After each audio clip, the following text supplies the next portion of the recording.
Assalamualaikum warahmatullahi wabarakatuh. Hamdan wa syukranillah. Assalatu wassalamu ala rasulillah, amma ba'd. Segala puji hanyalah milik Allah, Tuhan semesta alam. Salawat serta salam semoga senantiasa tercurah limpahkan kepada junjungan kita Nabiullah Nabi Agung Muhammad sallallahu alaihi wasallam. Hadirin yang dirahmati Allah, berbicara tentang moderasi agama, para ulama dan sarjana muslim mengacu pada surat Al-Baqarah ayat 143 yang berbunyi, A'udzubillahi minasyaitonirrajim, Bismillahirrahmanirrahim. Wa kadzalika ja'alnakum ummatan wasatan litakunu syuhada'a 'alan nas wa yakuna ar-rasulu 'alaikum syahida. Al-ayah. Pada ayat tersebut terdapat 3 hal yang harus kita garis bawahi. Yang pertama adalah kata ummatan yang menjadi objek pembicaraan pada ayat ini, yakni umat. Dari sini kita dapat mengetahui bahwa agama itu sudah beres sebenarnya, sudah pasti moderat, tapi masalahnya umatnya belum tentu moderat. Karena kadang ada umat Islam yang tidak menjalankan Islamnya dengan baik, dan kadang pula ada umat Islam yang justru tingkah lakunya bertentangan dengan nilai-nilai yang terdapat di dalam Islam. Karena itu, dalam ayat ini yang diperintahkan untuk moderat adalah umatnya, bukan agamanya. Kemudian yang kedua, Allah Subhanahu wa ta'ala menggunakan kata ja'ala yang artinya menjadikan, bukan khalaqa yang artinya menciptakan. Karena kalau khalaqa itu bim salah bim jadi, tapi kalau ja'ala harus ada upaya dari kita untuk menjadikan sebuah potensi yang Allah berikan itu teraktualisasikan. Sebagai contoh, moderasi adalah bentuk potensi yang Allah berikan kepada kita umat Islam untuk kita aktualisasikan. Dengan cara apa? Dengan cara moderasi ini kita jalankan sesuai dengan kaidah-kaidah yang terdapat di dalam Al-Quran dan Sunnah. Jadi bisa saja umat Islam itu tidak moderat jika tidak mengupayakan.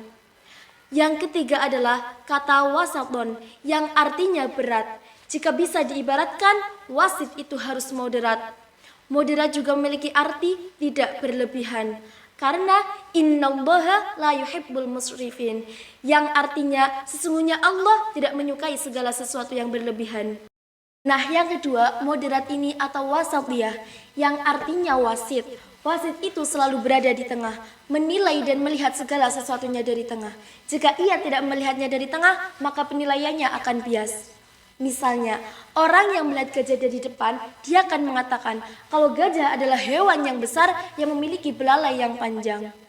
Jika orang itu melihat gajah dari belakang, maka dia akan mengatakan kalau gajah adalah hewan yang besar yang memiliki ekor yang panjang.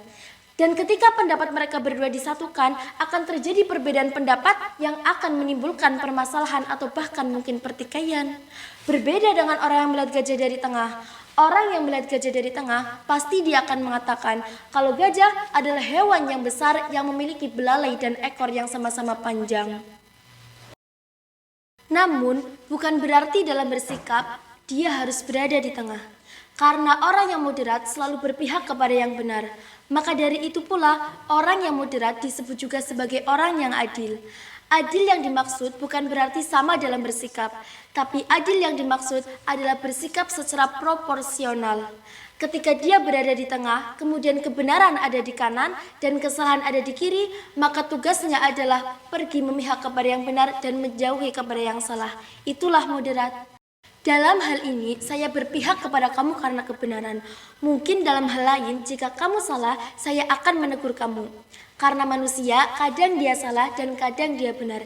Tidak ada yang selamanya salah dan selamanya benar.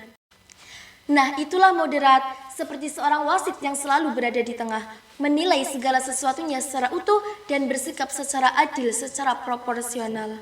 Orang yang moderat, dia akan menjadi orang yang bijaksana. Beragama pun juga seperti itu, karena agama Islam mengajarkan kita untuk menjadi orang yang bijaksana dengan tidak berlebihan dalam segala sesuatunya. Demikianlah tausiah yang dapat saya sampaikan. Ihdinas shiratal mustaqim. Assalamualaikum warahmatullahi wabarakatuh.